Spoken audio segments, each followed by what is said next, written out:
రోజుల గ్యాప్ తర్వాత మళ్ళీ వివేకానందరెడ్డి హత్య కేసులో కీలక మలుపు తిరిగింది. 2 నెలల తర్వాత మరోసారి సిబిఐ విచారణ మొదలుపెట్టింది. నిందితుడు సునీల్ యాదవ్, సాక్షిగా ఉన్నటువంటి భరత్ కుమార్ యాదవ్ సోదరులు కిరణ్ కుమార్ యాదవ్ వీరందరినీ కూడా విచారించింది. దీంట్లో మహేంద్ర యాదవ్ని కూడా సిబిఐ ప్రశ్నించింది. అయితే వివేక హత్య జరిగినటువంటి అదే రోజున అర్జున్ రెడ్డికి కిరణ్ కుమార్ వాట్సాప్ కాల్ చేశారంట. కాల్ డేటా ఆధారంగా అనుమానితుల్ని ఇప్పుడు పోలీసులు ప్రశ్నించారు. అప్రూవర్గా మారిన దస్తగిరిని సైతం ప్రభావితం చేసేందుకు భరత్ కుమార్ యాదవ్, ఆయన తమ్ముడు మహేంద్ర కుమార్ యాదవ్, అర్జున్ రెడ్డి ఈ ముగ్గురు ప్రయత్నం చేశారట. 2019 మార్చి 15న పులివెందుల ఇంట్లో అనుమానాస్పద రీతిలో వివేక మరణించారు. ముందుగా గుండెపోటు అని బంధువులు ప్రచారం చేయగా ఆ తర్వాత పోలీసులు ఇది పక్కాగా హత్య అన్నట్టుగా నిర్ధారణకు వచ్చారు. సో వివేక హత్య కేసులో మరొక బిగ్ అప్డేట్ అనుకోవాలి ఇది. సో దాంట్లో ఎవరెవరి హస్తం ఉంది ఏంటి అనే కోణాల్లో సిబిఐ కొన్నేళ్లుగా విచారణ జరుపుతూనే ఉంది.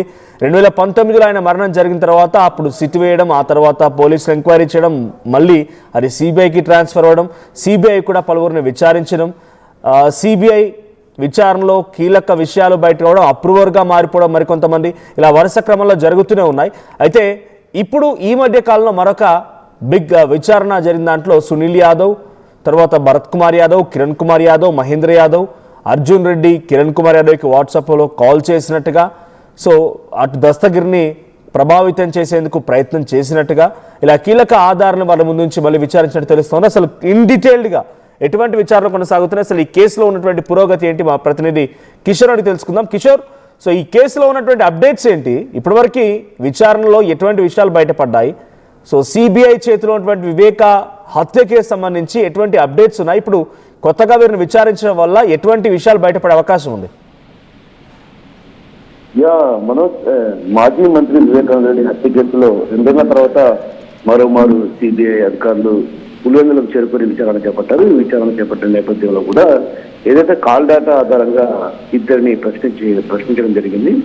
నిన్న మధ్యాహ్నం ఏదైతే సిబిఐ అధికారుల బృందం పులివెందులకు చేరుకుంది. ఈ కేసులో నిందితుడిగా ఉన్నటువంటి సునీల్ యాదవ్, అదేవిధంగా సాక్షిగా ఉన్నటువంటి భరత్ కుమార్ యాదవ్ సోదరులు కిరణ్ కుమార్ యాదవ్, అదేవిధంగా మహేంద్ర యాదవ్లను పులివెందుల పోలీస్ స్టేషన్లోకి పిలిచి సిబిఐ అధికారులు విచారించడం జరిగింది. అయితే విచారణ తొలుత మహేంద్ర హాజరయ్యారు, ఆ తర్వాత కిరణ్ సాయంత్రం హాజరు కావడం జరిగింది. వివేక హత్య చోటు చేసుకున్నటువంటి రోజు తెల్లారుజామున 1:42 గంటల ప్రాంతంలో అర్జున్ రెడ్డితో అనే వ్యక్తితో ఏదైతే కిరణ్ కుమార్ వాట్సాప్ కాల్ చేశారనే దాని మీద విచారణ కొనసాగింది. వీరిద్దరి మధ్య సాగిన ఫోన్ సంభాషణ ఏం జరిగింది, అసలు ఫోన్లో ఏం మాట్లాడుకున్నారు ఏంటన్నటువంటి విషయం పైన కూడా అటు ఆరా తీయడం జరిగింది. అదేవిధంగా కిరణ్ కుమార్ యాదవ్ బంధువు కావడంతో కూడా గతంలో ఫోన్లో మాట్లాడుకున్నట్టు కూడా మహేంద్ర సమాధానం ఇచ్చినట్టు తెలుస్తుంది. అయితే ఈ సమాధానం ఇచ్చిన అనంతరం కూడా అసలు వీరి మధ్య ఏంటి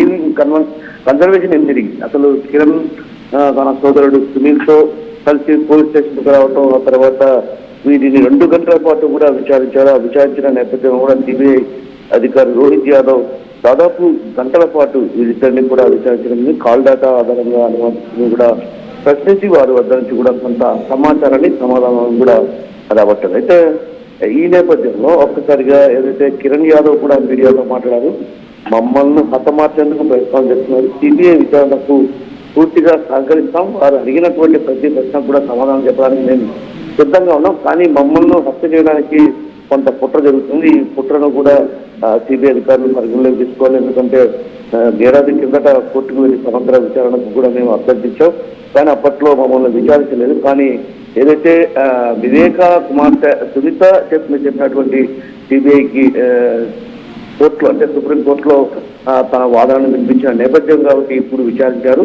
ఏదేమైనప్పుడు కూడా ఆలస్యమైనప్పుడు కూడా మమ్మల్ని విచారించడం కొంత సంతోషదాయకంగానే ఉన్నట్టు కూడా వాళ్ళు చెప్పడం జరిగింది. అయితే ఈ వ్యవహారంలో అసలు అర్జున్ రెడ్డికి ఏంటి, అర్జున్ రెడ్డి ప్రమేయం ఏంటి, అదేవిధంగా సునీల్ యాదవ్, అశోక్ యాదవ్, వీళ్ళ భరత్ కుమార్ యాదవ్ అంటే వీళ్ళ ప్రమేయం ఏంటి అన్నటువంటి విషయం పైన కూడా అటు పూర్తి స్థాయిలో ఆరాధించారు. నిన్నంతా కూడా దాదాపు గంటల పాటు విచారించినటువంటి సిబిఐ అధికారులు అసలు కిరణ్ యాదవ్ను విచారించినటువంటి సిబిఐ రోహిత్ అధికారులు కూడా ఏం జరిగింది అంటే ఫోన్లో ఏం మాట్లాడుకున్నారు ఏంటి అనే విషయాన్ని కూడా పూర్తి స్థాయిలో ఆరాధించినటువంటి పరిస్థితి కనిపించి మనవచ్చు. Right, thank you Kishore. So మొత్తంగా అసలు ఈ టైం లైన్ చూద్దాం ఒకసారి. అంటే ఆయన మరణించి ఎన్ని రోజులు అవుతోంది, ఇప్పటివరకు ఎటువంటి పురోగతి సాధించింది, ఈ ఎన్ని సిట్లు ఏర్పాటయ్యాయి, ఎన్ని సిబిఐలో ఎంక్వైరీ చేశాయి, ఇలా చూస్తూ ఉంటే నిన్న ఆయేషా మీరా తల్లి ఓ మాట మాట్లాడుకొచ్చారు. ఆయేషా మీరా తల్లి మాట్లాడిన మాటలో సిబిఐ ఎంక్వైరీ చేసినా నా బిడ్డ మరణానికి కారణాన్ని వెతకలేకపోయారు, నేతలు కనుగొనలేకపోయారన్నప్పుడు ఇటు సిబిఐ ఎంక్వైరీ చేస్తున్న మరో 2 కేసులు సుగాలి ప్రీతి వివేకానంద కేసు, ఈ 2 కేసులు కూడా నీరు గారిపోతే ఎటువంటి న్యాయం జరగదు, నేతలు పట్టుకోరు అని అంటున్నారు. మరి నిజంగానే అటువంటి సిచ్యువేషన్ ఉండబోతోందా? సో ఒకసారి వివేక హత్య కేసు సంబంధించినటువంటి మన డీటెయిల్స్ చూస్తే, సో ఇందులో 10 మంది అక్యూజ్డ్ లిస్ట్లో ఉన్నారు. ఎర్ర గంగిరెడ్డి A1గా, సునీల్ యాదవ్ A2గా, ఉమాశంకర్ రెడ్డి A3గా, దస్తగిరి A4గా, A5 Shivashankar Reddy, Uday Kumar Reddy A6, Bhaskar Reddy A7 and A8గా వైఎస్ అవినాష్ రెడ్డి, A9గా కృష్ణారెడ్డి అండ్ A10గా ఏదుల ప్రకాష్. సో ఒకసారి ఆయన మరణం తర్వాత నుంచి ఎటువంటి పరిణామాలను ఆయన చూస్తే మార్చ్ 15, 2019న వివేకానంద రెడ్డి ఆయన ఇంట్లో ఆయన ఉండేటువంటి ఆయన రూమ్లో బాత్రూంలో పూర్తిగా రక్తపు మడుగులో పడి ఉన్నారు. కానీ ఇది ముందుగా ఒక గుండెపోటుగా బంధువులు బయటికి ప్రచారం చేశారు. కానీ మార్చ్ అదే 1-2 రోజు మరుసటి రోజే అది వెంటనే అది కేవలం గుండెపోటు కాదు, ఇది ఇట్స్ ఏ కోల్డ్ బ్లడెడ్ హత్యగా దాన్ని పోలీసులు గుర్తించారు. అయితే మార్చి నెలలో అప్పుడున్నటువంటి టీడీపీ ప్రభుత్వం ఒక సిట్ ఏర్పాటు చేసింది. ఆ సిట్ ఏర్పాటైంది, కొన్ని రోజుల పాటుగా విచారణ జరగగానే వెంటనే ప్రభుత్వాలు మారిపోయాయి. ప్రభుత్వాలు మారిన తర్వాత వైఎస్ జగన్ అధికారంలోకి వచ్చిన తర్వాత 2019 మేలో మళ్ళీ వేరే ఒక సిట్ వేశారు. ఆ తర్వాత 2020 నుంచి 2021 వరకు వైఎస్ వివేక కూతురు సునీత ఇచ్చినటువంటి ఫిర్యాదు ఆధారితంగా ఆంధ్రప్రదేశ్ హైకోర్టు ఈ కేసును కాస్త సిబిఐకి ట్రాన్స్ఫర్ చేసింది. So CBI first chargesheet file చేసింది 2021 అక్టోబర్ రోజున. సో అప్పుడు ఛార్జ్షీట్ ఫైల్ చేసిన దాంట్లో ఎర్ర గంగిరెడ్డి అండ్ సునీల్ యాదవ్ మరొక 5గురిని పేర్లు దీనిలో జోడించింది. సో తర్వాత నవంబర్ 2021న దస్తగిరి అప్రూవర్గా మారిపోయి చాలా పెద్ద ఎత్తున ఈ పొలిటికల్ కాన్స్పిరసీని బయటపెట్టే ప్రయత్నం చేశారు.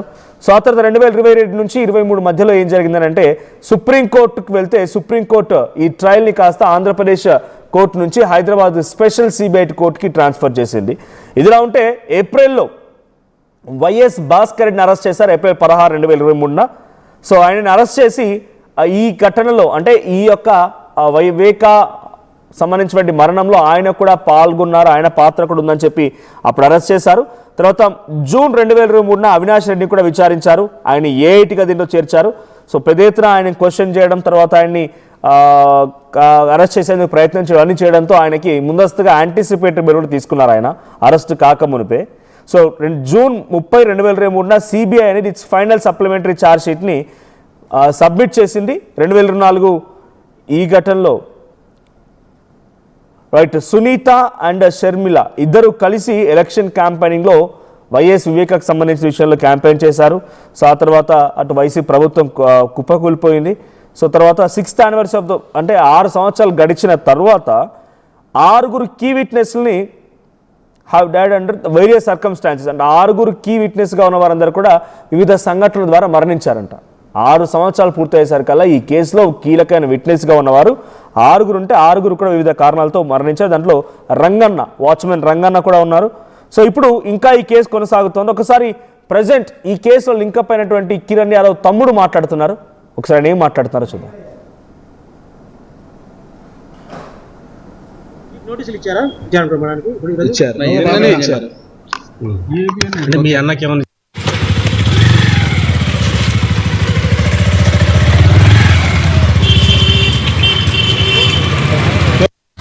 మాట్లాడింటాం బంధువులే అంతే, అంతకు మించి ఏమీ లేదు. దానికి నాకు ఎటువంటి సంబంధం లేదని చెప్పి వచ్చాను అంతే. ఎప్పుడు మాట్లాడినారు అంటే ముందు నుంచి రిలేటివ్స్ అండి. అవునవును. ఈ కేసు జరగక ముందు నుంచి కూడా మామూలుగానే మాట్లాడుతున్నా, అవి తీసుకొని అడిగారు అంతే, అంతకు మించి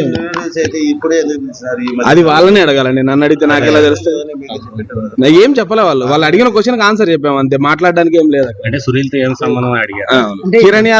కిరణ్ యాదవ్ నుంచి నాకు కాల్ వచ్చింది, నీకు ఎందుకు చేశారని అడిగారు. అప్పట్లో మామూలుగా బావా అని మాట్లాడుతూ ఉన్నారు, రిలేటివ్సే అంతే. అంటే ఇప్పుడు మర్డర్ జరగక ముందే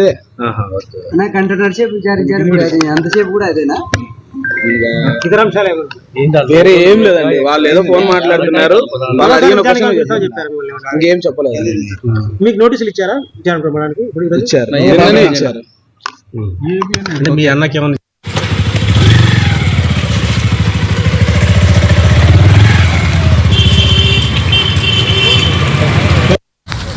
అంటే